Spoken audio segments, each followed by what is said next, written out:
الشهداء أحياء في قلوبنا شهيد نامر. ولدي ودرست وتخرجت من قسم برمجة الحاسب، وأنا الابنة الرابعة والابنة الوحيدة لأسرة مكونة من 4 أبناء. وقد أدركت هويتي من عائلتي، إلا أنها على الرغم من ذلك لم يكن هناك من مضمون على الحزب سوى أي في عائلتي الكبيرة، فقد ناقضت طفولتي بشكل مقسم بين المنزل والمحيط الاجتماعي، وكانت بيئتنا الاجتماعية وأصدقائي في المدرسة تعني عالما مختلفا تماما، حيث كانت مشاعرنا وأحلامنا وتطلعاتنا ومحبتنا باختصار الطريق التي كنا ندرك بها العالم مختلفا تماما. ولكنهن صديقاتي، ولم تكن هناك بيئة بديلة بحيث يمكننا فيها التعرف على رفاق كرد أو اشتراكيين، فقد كانت جيراننا وأصدقاؤنا في المدرسة من أبناء الموظفين والحكوميين للعائلات الكمالية. واستمر هذا الوضع حتى التحاقي بالنشاط الشبيبة، وكان ذلك تأثير كبير على شخصيتي وطبيعتي الشخصية، حيث كان جانبا منها غير مكتمل دائما، ويتوق إلى ثقافتها وهويتها التي لا يستطيع أن يعيشها بشكل كامل. أما الجانب الآخر هو شخصية أخرى تتكيف مع الحياة التي كانت فيها بعيدة وغريبة عن قيمها الخاصة، وبعبارة أخرى بينما كان جانب منها يركض نحو الانصهار، وكان الجانب الآخر منها يريد احتضان هويتها التي كان الشيء الوحيد المتبقي لي، وكنت دائما في منتصف الهواية.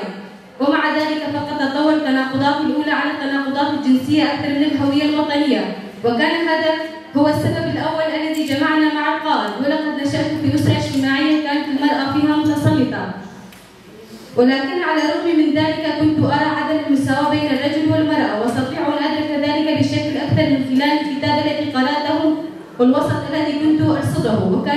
وعندما شاركت تناقضاتي مع عائلتي لم أجد إجابات كافية، وبقيت أسأل أسئلتي معلقة في الهواء. وفي هذه المرحلة سمح لي بحثي بالتعرف على العديد من الأحزاب اليسارية والاشتراكية اللاصقطوية والفصائل اليسارية والعديد من المنظمات النسوية والبيئية، لكن لم أجد فيها أي تلك التنظيمات أي إجابة ترضى باحثا تماما. فما كنت أبحث عنه هو نظرية حقيقية وبنية بحيثة وتتوقف نظرياتها وممارستها العلمية معا، وتؤكد بذلك القدر معارضتها للنظام وبذلك بديلة أيضا. وكان الكثير من تلك التنظيمات تفتقر إلى هذا التكامل، مثلما تقاطعت أشلاك من جذورها وتعصفت بها الرياح، فإن أيضا عصفت بها الرياح حتى تعرفت على الحزب العمال الكردستاني. فما بعد يعني نشوف وجهات النظر، نستقبل كمان آرائكم مداخلاتكم، شو هي آرائكم بخصوص العنف، مين المسؤول عن العنف، شو أسبابه، كيف بدنا نعالج هذا العنف اللي فعلا صار ظاهرة خطيرة في مجتمعاتنا. ولكن بالبداية اسمحوا لي بهذه المناسبة، طبعا مناسبة مناهضة العنف ضد المرأة اللي بيصادف كل 25/11 من كل عام، نحيي كل الجهود المبذولة واللي عم تبذل من أجل القضاء على العنف في المجتمعات ومن أجل إنصار حقوق المرأة في كل بقعة من العالم.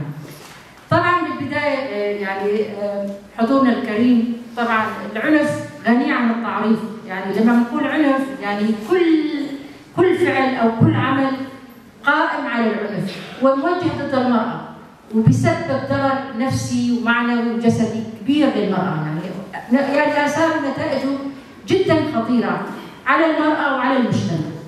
طبعا هذا العنف يعني في عنف مجتمعي، في عنف أسري، في عنف طبعا سياسي، له أنواع متعددة، ولكن الهدف الأساسي من العنف هو إخضاع المرأة في المجتمع للمجتمع، إخضاعها بشكل عام للمجتمعات أو بعلاقات خاصة. يعني في نوعين من الخضوع، المجتمع تحاول إخضاع المرأة للمجتمع، وفي كمان بإطار العلاقات الشخصية أو العلاقات الخاصة كمان إخضاع المرأة. فهدف العنف بشكل عام هو إخضاع المرأة للمجتمع.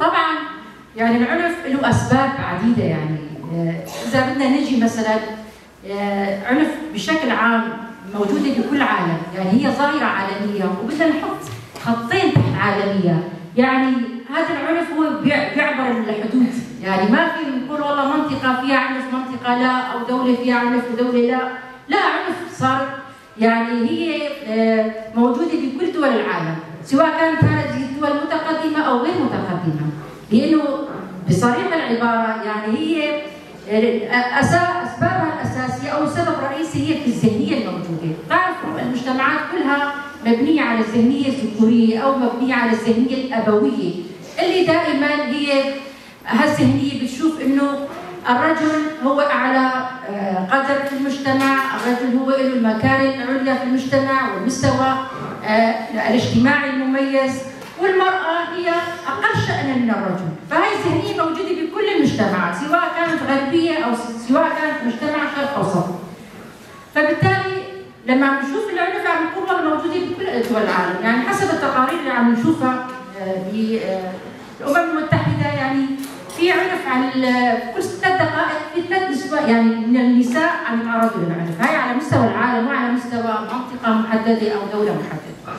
ولكن لما عم نشوف العنف في منطقه الشرق الاوسط هاي كمان مرتبطه بالمعايير الموجوده بالشرق الاوسط، مو انه والله العنف موجوده بالغرب كمان، ولكن الشرق الاوسط اكثر، لانه مثل ما ذكرت المعايير المجتمعيه هي بتفضل الرجل على المراه. فهي الذهنيه الموجوده بالشرق الاوسط. الرجال مثلا كيف بيعبروا عن مشاعرهم؟ سواء كانت بالحزن، مشاعر الفرح، مشاعر عفوا الغضب او الحزن او الاحباط، فبيلجأوا على العنف. هذا يعني الرجل في الشرق الاوسط بهذا الاسلوب بالعنف، باللجوء للعنف هو بيعبر عن مشاعره حقيقه موجوده بالمجتمع.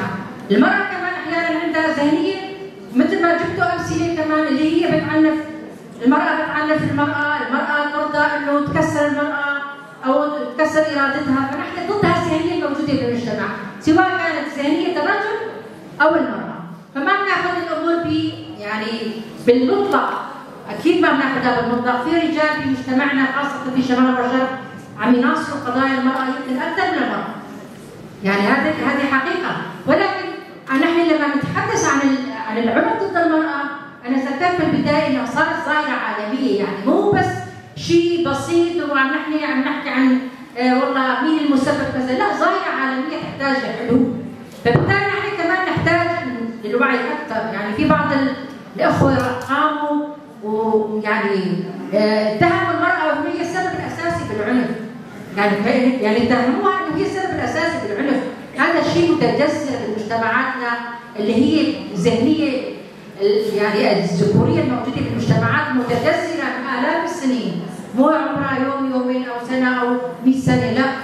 فبالتالي يعني بدنا نكون منصفين، نكون نحن مسببين، ولكن حاليا في توعيه يحتاج الجنسين يحتاجوا للتوعيه. لما نحارب الذهنيه الذكوريه نقصد فيها الجنسين، فبيحتاج الى الذهنيه الموجوده في المجتمع حتى نبني مجتمعات ديمقراطيه.